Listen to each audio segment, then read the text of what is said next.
Okay, let's go.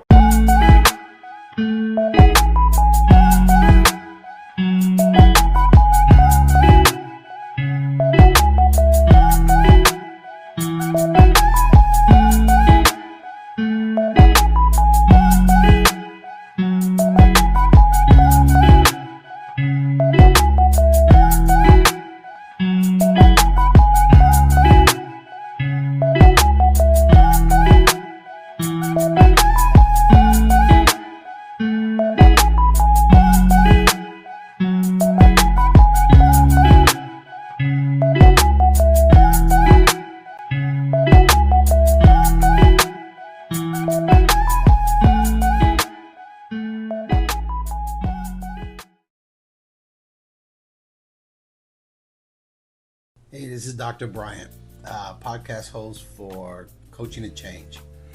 This is going to be a short little thing because I had a conversation with somebody and I felt that this was important to talk about.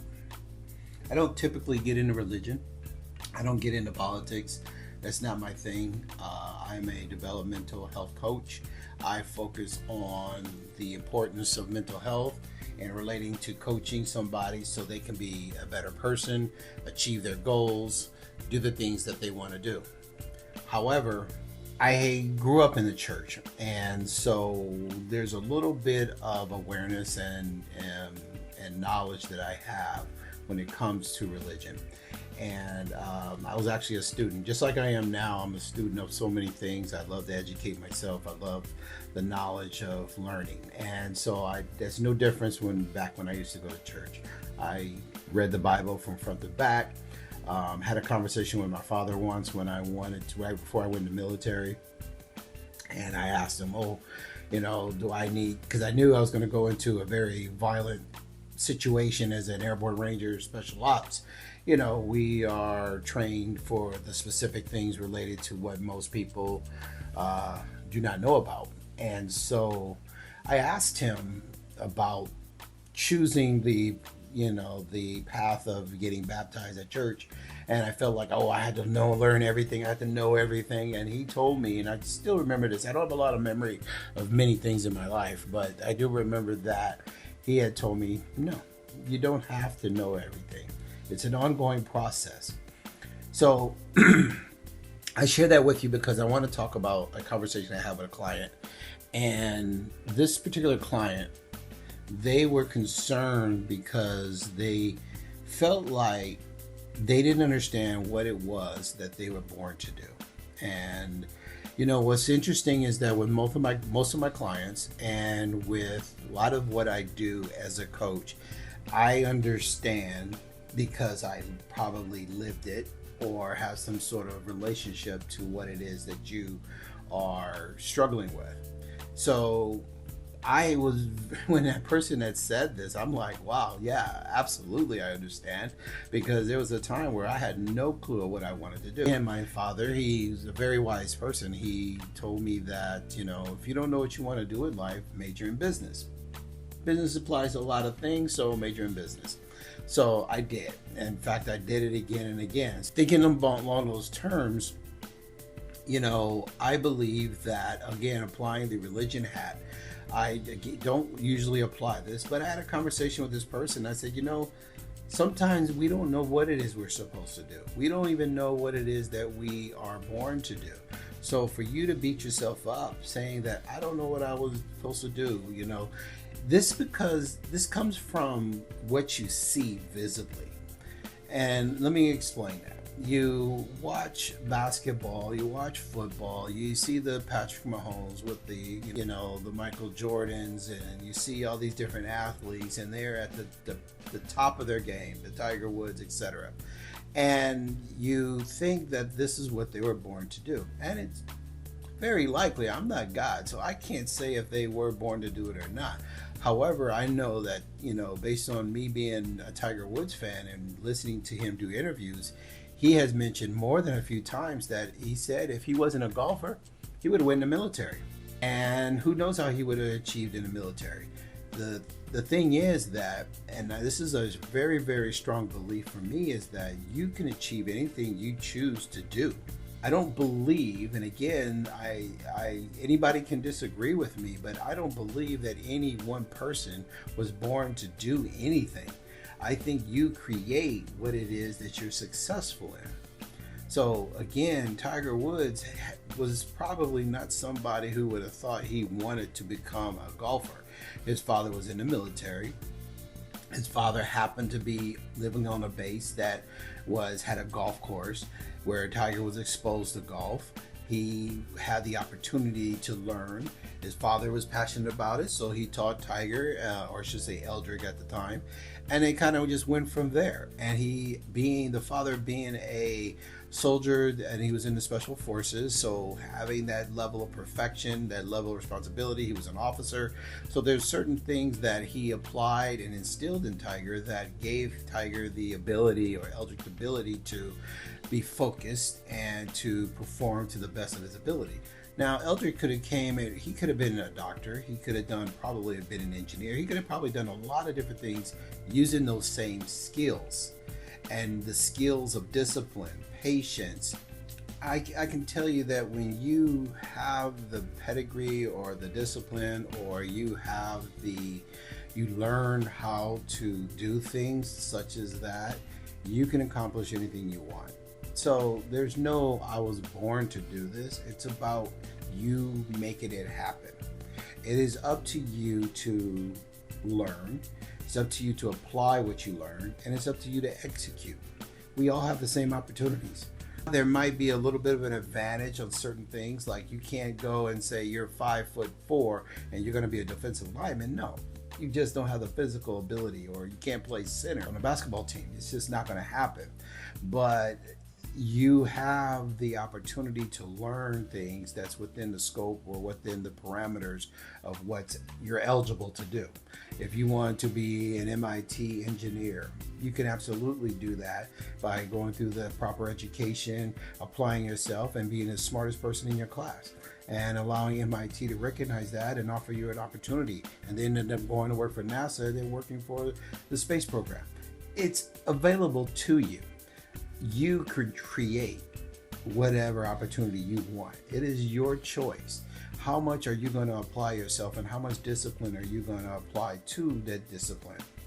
I used to tell my son all the time when he was young in high school, for him to understand the importance of school and understanding the importance of his future, I would do two things. I would basically point to somebody who's on a bus stop, and I would point to somebody who's in a car. And not to degrade the person on the bus stop, because I caught the bus all the time. And not to say that person on the bus stop just car broke down and it's in the shop. But even if it was, why is it that person doesn't have the insurance to have rental coverage? So when they had their vehicle in the shop, the dealership turns around and hands them another vehicle, or they get picked up by the rental car and they pick up another vehicle, because that's what I do, because I have the financial ability to do that. So even if you're on the bus stop, why are you on the bus stop? So teaching my son that, and be able to recognize the difference of, being able to apply yourself and the discipline of going through school and doing what you need to do to accomplish and set yourself apart. Another thing is, I always told him that when you're in school is about this much time in your life. This much time. From here to here. But I said the rest of your life is much, much, much bigger. So if you could just sacrifice a little bit of this time, the rest of your life is going to be much more comfortable.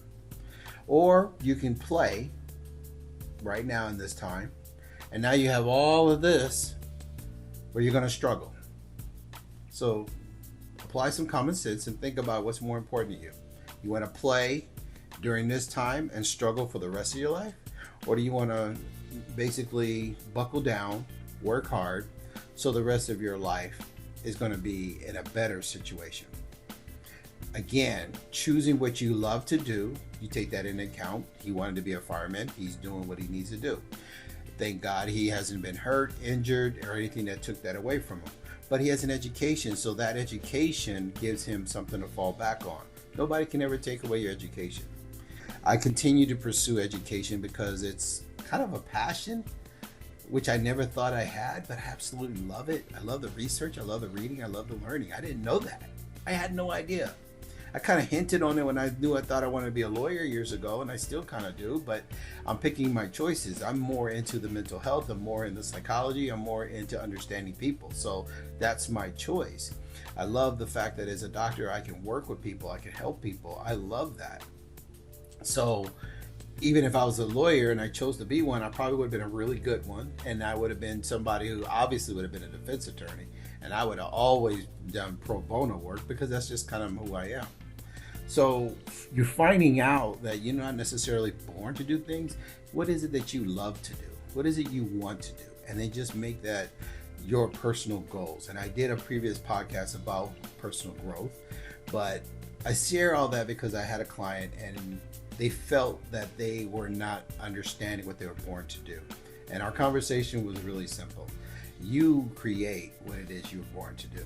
We think Tiger was born to be a golfer. Tiger didn't even think he was born to be a golfer. Jordan didn't think he was born to play basketball. Jordan wanted to play baseball.